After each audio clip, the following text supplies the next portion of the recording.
네, 2025년 5월 12일 이정훈입니다. 사법부 꿇어 이재명의 민주당 기세가 너무 등등합니다. 베네수엘라의 독재자 차베스를 무색하게 하고 있습니다. 그의 부인 김혜경 씨 2심에서 유죄가 나온 날 대법원장 조희대 조사하겠다고 특검법을 발의했습니다. 오늘 김혜경 씨 5월 12일 날 2심에서 공직선거법 위반 150만 원 벌금형이 나왔습니다. 경기도 법과 사용하기 때문에. 그래서 우리는 잘하면 전과자 영부인을 갖게 됐습니다. 그리고 오늘 조희대 대법원장이 지금 이제 이재명의 공직선거법 위반 사건 원심 파기했다고 민주당에서 조희대 대법원장 포함한 대법관 전원, 대법원의 수석 및 선임 재판연구관, 대법원 비서실장, 법원행정처 사법정보화실장 등 16명이 국회에 나와서 청문회를 받아라! 라고 요구했죠. 이에 대해서 조 대법원장이 청문회 출석은 곤란하다. 대법원장을 포함한 대법관들이 국회에 나가서 답변한 적이 없어요. 이렇게 되면은요, 사법이 정치에 오염됩니다. 사법부는 독립해 있으라고. 행정부에 수반하고 입법부원들은 국민들이 투표를 해서 주권자의 뜻을 모으지만 사법자인 건 전문가들이 정확하게 판단해야 되기 때문에 거기에 대해서는 뭐 이렇게 청문회 하거나 이렇게 하지 않게 돼 있어. 안 합니다. 이게 전통입니다. 나오라 그래서 안 나간다 그랬더니 조희대 대법원장 강제 수상하는 특검 법안을 발의할 예정이라고 12일날 일단 밝혔습니다. 민주당 초선 의원 모임 더민초 대표인 이재강 의원이 대법원장 특검법 초안을 만들어 공동 발의를 위한 막판 작업을 하고 있습니다. 여기에 이 특검에 구성되면은 파견검사 받는 게 20명입니다. 이거는 최순실 국정농단 사건에 파견받은 검사와 같은 숫자죠. 그리고 지금 민주당 법사위는 정청래가 있죠. 내란 특검법, 김건희 특검법, 해병대 상병 특검법 통과시켜 놓고 있습니다. 이 세 특검법 안에 파견받을 검사는 총 100명. 그래서 대법원장 특검법안까지 더하면은 120명의 검사. 야, 저기 시골 지청 가면요, 검사 한 4명 있나? 그 부장 포함해서. 그 다음에 뭐 지검이라 그래서 제주지검 같은데 검사 몇 명 있나? 뭐 20-30명도 안 될걸요? 뭐 창원지검 가도 100명 안 될걸? 춘천지검 몇 명 될려나? 서울이나 와야 좀 있지. 와, 완전히 서울중앙지검은 참 뭐하고, 서울 서부지방법원 지검 하나 차리겠다는 거지. 자기네 말 잘 듣는.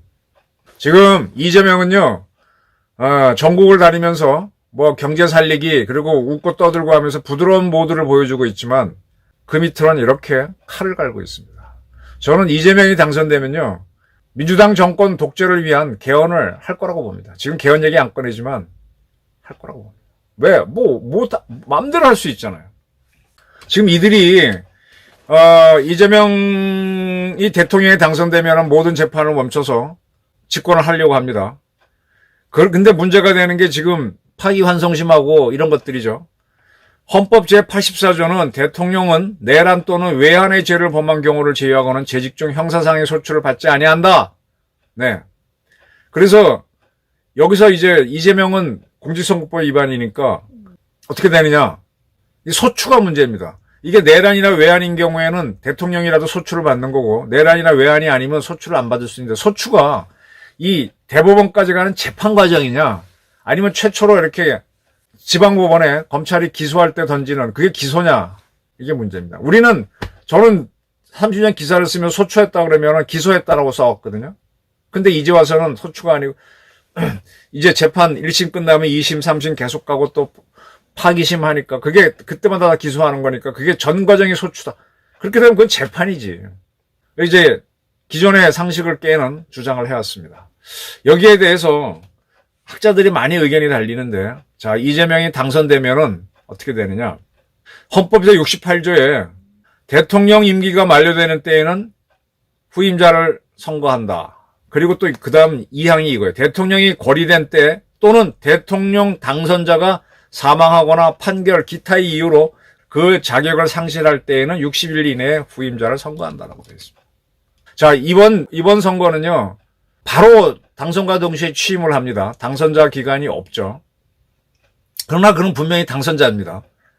근데 이것대로 하게 되면은 당선자이더라도 자격을 상실해야 됩니다. 그리고 60일 내에 선거를 해야 됩니다. 그러니까 이재명은 대통령이 당선돼도 파기환송심에서 대법원 확정 판결이 나오면 대통령을 내놔야 됩니다. 이걸 안 내놓기 위해서 지금 갖은 수를 다 쓰고 있는 거죠. 근데 그래서 조이드 특검법을 발의한 걸 떠나가지고 김용민 의원하고 장경태 의원이 김용민은 5월 2일 대법관 수를 30명으로 하자. 장경태 의원은 5월 8일 날 100명으로 하자라는 법원조직법 개정안을 발의했어요. 대법관이 100명이면 이건 배심죄지. 근데 이게 이렇게 한 나라가 있습니다.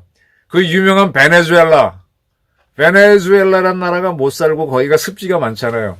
이탈리아에 가면 베네치아가 그 물의 도시잖아요. 베네치아에서 난 게 베네수엘라라 그러죠. 그래서 습기가 많고 살기 어려운 나라인데 거기에 독재자 차베스가 있었습니다. 차베스가 2004년 20명이던 대법관을 32명으로 늘려서 근데 새로 늘린 12명은 전부 다 자기가 찍은 사람으로 했지. 그래서 2013년 차베스가 죽을 때까지 대법원이 4만 5천여 건을 판결했는데 정권에 반하는 건 한 건도 없었습니다. 이런 거를 민주당은 꿈꾸고 있죠.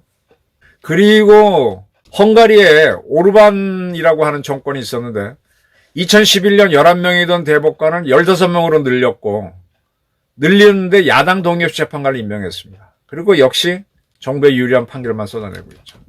그 폴란드의 과거 정권 카친스키도 그런 짓을 했습니다. 지금 민주당이 얼마 전에 보니까 이재명 씨가 어젠가 보니까 지방 가서 대한민국은 산업화와 동시에 민주화를 이룬 세계 유일한 국가입니다. 산업화를 이룬 게 누구의 공이야? 박정희가 한 거죠. 그거 빠락빠락 반대했고 박정희가 고속도로 닦는다고 할 때 그 앞장서 반대했던 게 DJ 이런 사람들 아닙니까? 그 박정희의 공, 그 민주화는 누가 한 거야? 전두환 씨가 어쨌든 단임을 했기 때문에 민주화가 된 거지. 그리고 육공이 되도록 길을 터준 거 아닙니까? 그걸 지들이 갖고서 지들이 한 것처럼 자랑하고 있어. 응? 그렇게 민주화를 했다고 하는 이재명이 이끄는 당이 대법관을 100명으로까지 늘리제. 야, 이렇게 사법부를 굴복시키는 이런 정권을 맞을 수도 있습니다. 그러나 지금 헌법 자체는 손을 못 대기 때문에 대통령 당선자도 재판에서 유죄가 나오면 내놔야 되는 거죠. 이걸 안 당하려고 길을 쓰고 있습니다. 그러니까 이게 문제니까 지금 피해갈 도리가 없잖아요. 지금 부인 김혜경은 법화 비리론 조금 먹은 공직자가 아닌 사람도 지금 유죄가 나는데 공직자였던 이재명의 유죄가 안 나오면 대한민국이 웃기는 거지. 차베스가 무색할 정도로 독재를 하고 있습니다. 이재명. 지금 저게 뭐 어디 돌아다니면서 희희낙낙 그러면서도 또 한편으로는 이재명 대표 후보 너무 많이 다니시면은 테러 당한다고 걱정하는 세력들도 있고 참 아부도 대단히 많이 합니다. 입법 독재를 하고 있죠. 이제 독재를 웃는 낯으로 하고 있습니다. 그런데 윤석열 정권이 계엄령을 했다, 뭐 경제를 살리지 못했다라고 해서 싫어서 이재명을 죽였다는 사람이 너무 많아요. 찍고 나서 그런 독재가 벌어졌을 때 그래 뭐 나야 가진 거 없으니까 뺏길 것도 없고 잘한다 이런 사람들이 나올 건가? 사법부를 죽이고 있습니다.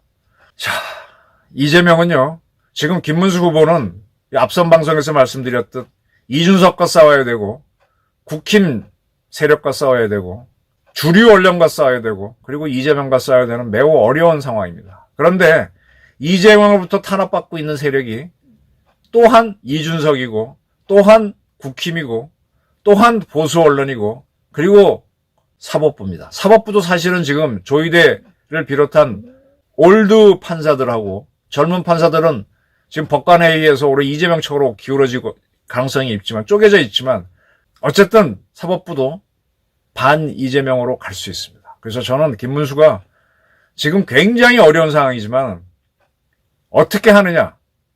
뭐 지금 경제정책 내세워가지고 뭐 국민 설득해갖고 이거 안 될 겁니다. 전면적인 이재명과의 투쟁. 예, 이건 뭐 물불을 가리지 않는 싸움을 하면은 저는 뭐 그렇게 부정적으로 보지 않습니다. 거꾸로 지금 뭐 사법부하고 이거랑 연대는 할 수 없어요. 이준석하고도 연대도 안 돼요. 국힘당하고도 근데 이제 그 싸움의 최전선에서 김문수가 달리면은 저런 독재를 누가 허용해요? 버카 사 먹고 하는 사람들이 어떻게 대한민국, 그리고 전과자 부부가 어떻게 대한민국 대통령 영부인이 되는 걸 우리가 어떻게 용납합니까? 저는 김문수라는 사람이 부부가 참 가족이 참 소박하게 살아왔고 원칙대로 살았잖아요. 그래서 김문수 선생 한번 뿔따고 하면 저 감당 못합니다. 막 퍼볼 때 보면은 김문수 저 성과 싫다고 하는 사람들 제법 있습니다. 제가 아는 선배들도 저 꼴통 김문수 한번 삐지면 싫어할 정도로 고집 센 사람인데 그렇게 살았기 때문에 지금 저런 분들이 평시에서는 절대로 우리 사회가 용납할 리더가 안 돼요. 화목하지가 않고 김문수 스타일이 뭐 이렇게 뭐 어울리고 뭐 술자리에서 흥을 돋구는 사람은 아니잖아요. 근데 지금처럼 저렇게 극악이 나왔을 때는 이순신처럼 한번 써볼 수 있는 사람입니다. 지금 신유 12척이지만은 그래도 하늘이 돋고 땅이 돋고 국민들이 돋기 때문에 입법 독재, 행정 독재, 그리고 사법부까지 굴복시켜서 상권 독재로 갈 수 있는 이재명을 막을 수 있을 겁니다. 그거는 국민 여러분들의 지지가 있어야만 됩니다. 감사합니다.